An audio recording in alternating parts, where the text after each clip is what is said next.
Já me perguntaram o porquê de tanta rebeldia com as lideranças eclesiásticas de hoje. Eu acredito que a palavra não é rebeldia, mas sim um descontentamento com aquilo que nós chamamos hoje de eclesia ou de igreja ou de ajuntamento em prol da palavra de Cristo. Porque se você refletir um pouco de forma imparcial a respeito do que acontece hoje nas eclésias, ou na eclesia, ou na igreja, ou nos ajuntamentos, você vai ver que as pessoas que estão à frente de muitos trabalhos, não todos, graças a Deus, mas de muitos trabalhos, elas estão absolutamente dopadas pelo seu poder, dopadas pela sua autonomia, vamos dizer assim, dopadas pelo próprio bem de Deus em suas vidas. Eu estava meditando aqui em dois textos especificamente, que um é o de Eclesiastes, né, onde o Senhor fala ali através do seu servo o seguinte: não seja demasiadamente justo nem demasiadamente sábio, porque te destruiria a ti mesmo. É meio esquisito você achar que a sabedoria e a justiça vão te destruir. Porque, como eu disse, muitas pessoas que estão em posição de notoriedade, elas se encontram reféns da sua posição, reféns daquilo que elas estão fazendo hoje. E eu não digo que os seus corações não são sinceros, eu não digo que os seus corações não estão realmente crendo que estão fazendo a obra de Deus, mas elas se veem em um pedestal de glória e de justiça que elas não podem mais pensar por si mesmas, elas precisam manter essa posição. E por mais que elas estejam erradas e que elas no fundo entendam que erraram ou que estão errando, que pregaram heresias ou que continuam pregando, elas não podem sair desse pedestal, porque esse pedestal é o seu status. Esse pedestal é aquilo que ela vive hoje. E quando o servo de Deus diz que nós não devemos ser demasiadamente muita coisa acima do normal, sábio, quer dizer que existem coisas que você vai dar bundada, cara. Você vai errar, você vai falhar. E não adianta você procurar uma desculpa. Não é que eu errei, eu acertei de uma maneira diferente. Não adianta você querer ser mais do que você é. Você é apenas um ser humano, falho, limitado, cheio de fraquezas, cheio de erros, passível de erros, passível de tentações. Muitas vezes você vai falar coisas que não deveria falar. Você vai pensar coisas que não deveria pensar. Você vai aplaudir coisas que você deveria vaiar. Assim como ao contrário, você vai vaiar coisas que deveriam fazer você refletir. E eu vejo também ali no livro de Atos 28, no livro de Atos, no capítulo 28, aquela situação que aconteceu com Paulo quando ele está lá numa ilha, né? Ele está numa ilha, a ilha de Malta. E ali, enfim, naquele processo missionário louco dele, né, evangelístico, desbravante, um bandeirante do mar do evangelho, né? Nesse processo acontece aquele fatídico momento da víbora, né, que morde a sua mão. Você conhece a história? O Paulo está ali no meio de uma roda com uma galera e de repente ele está arrumando uma fogueira ali, mexendo com os gravetos e vem uma víbora e morde sua mão. E obviamente você imagina que hoje, século 21, ano de 2018, pelo menos é a data desse vídeo. Nesse ano nós ainda temos muita dificuldade em trabalhar certos tipos de venenos de alguns répteis. Imagine naquela época, com a medicina pífia, praticamente ali as coisas eram feitas através do feeling, da descoberta. Não se sabia ainda cientificamente muitos dos antídotos que nós temos hoje. E volto a dizer, ainda hoje é difícil tratar certos tipos de veneno. E naquela época, obviamente, era Neandertal o negócio. E a víbora morde a mão do Paulo, você conhece a história, e simplesmente ele chacoalha a víbora ali, joga ela fora e nada acontece. As pessoas que estão ao redor ficam olhando, esperando o momento dele inchar que nem um sapo e cair no chão morto. Mas o Paulo, ele de alguma forma, que aqueles homens não entendiam muito bem, de alguma forma ele sobrevive a esse ataque como se fosse um mosquito, um pernilongo.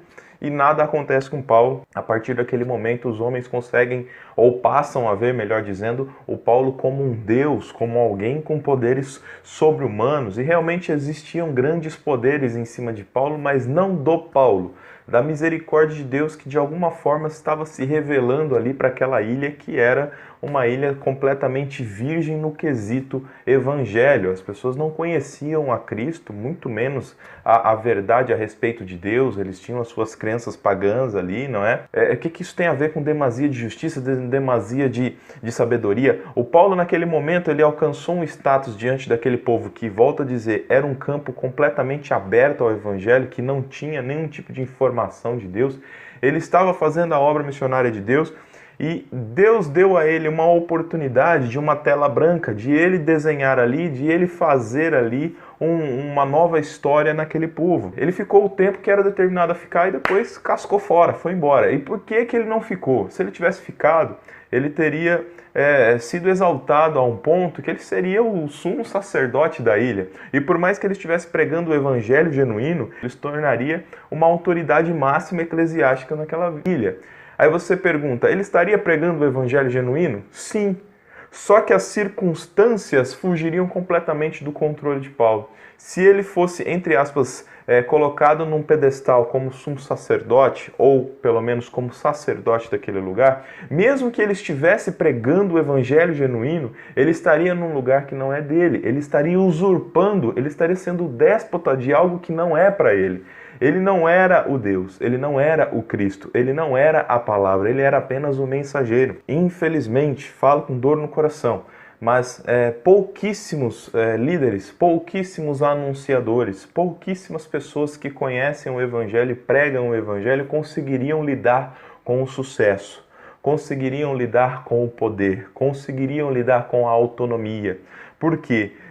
Talvez se tivesse a mesma oportunidade que teve Paulo ali, de ter todo um povo em suas mãos, através de maravilhas que Deus fez através dele, ou através até mesmo do seu poder de persuasão, através ali da sua capacidade teológica, da sua capacidade de expressar a palavra de Cristo, acredito que muitas pessoas se perderiam, porque estariam reféns de um status, estariam reféns de uma imagem que elas querem preservar. E Paulo é inteligente a partir do momento que ele obedece à sua missão. Ele fez o que tinha que fazer, ele orou por alguém que estava enfermo, que ele precisava orar, ele anunciou o que ele precisava anunciar, ele passou o tempo naquela ilha que ele precisava passar, e no dado momento ele foi-se embora. E as pessoas, elas tinham um nível de respeito tão grande por Paulo, e você sabe que quando ele foi embora, as pessoas deram presentes para ele. Imagino eu aqui, a Bíblia não relata diretamente isso, mas o contexto deixa isso muito próximo do explícito, diz que aquela galera ela tinha um respeito muito grande por Paulo, e obviamente que eles não queriam que Paulo fosse embora, mas era o momento de Paulo ir embora, até porque ele sabia que, como a erva do campo, ele era passageiro, ele poderia morrer, e o evangelho não poderia morrer com ele deveria levar essa mensagem aos quatro ventos, aos quatro cantos da terra. Nós temos visto pessoas reféns de uma glória que não é delas, reféns de uma santidade que não é delas. Não adianta querer ser justo demais, porque mesmo você fazendo bem, você corre o risco de sua vaidade te dar uma rasteira, e você fazendo bem estar afastado de Deus. Você fazendo o propósito evangelístico de Deus, você estar afastado do amor, da caridade, da misericórdia e da humildade também. Quando as pessoas começarem a ouvir você, quando você começar a fazer o bem e esse bem trazer um retorno de notoriedade, tome cuidado, administre muito bem. Quando você vê que você está grande demais para aquele lugar, volte-se para onde você começou. Murcha, pequena de novo. Fica de novo do mesmo tamanho que Deus te encontrou. Tira o inchaço do orgulho, o inchaço do pedestal de glória que as pessoas quiserem dar para você. Porque você pode estar longe de Deus fazendo o que Deus mandou. Às vezes, a pregação ela não tem nada a ver com a conversão de quem está anunciando. Ela pode ser pregada também por orgulho, por vaidade, por vontade de aparecer. O importante é que Cristo seja manifesto, seja pregado. Agora, é necessário que nós tenhamos vigilância e sabedoria para não cair. Eu espero que você pense nisso e que o orgulho e a manifestação da vontade da carne não seja maior do que a vontade manifesta de Cristo através de suas obras. Que Deus abençoe você, você que é ministro, você que é líder, você que de alguma forma faz a diferença em meio às pessoas, dentro ou fora das denominações, porque isso é absolutamente irrelevante. O importante é estar na igreja de Cristo. no corpo invisível e místico de Cristo. Essa é a igreja verdadeira, dentro ou fora dos templos. Um grande abraço, não deixe de conhecer os nossos demais vídeos. Se você ainda não está inscrito nesse canal, eu peço, inscreva-se. Ajude também a divulgar e indica para os seus amigos aí. Estamos juntos, não deixe de comentar, é nóis.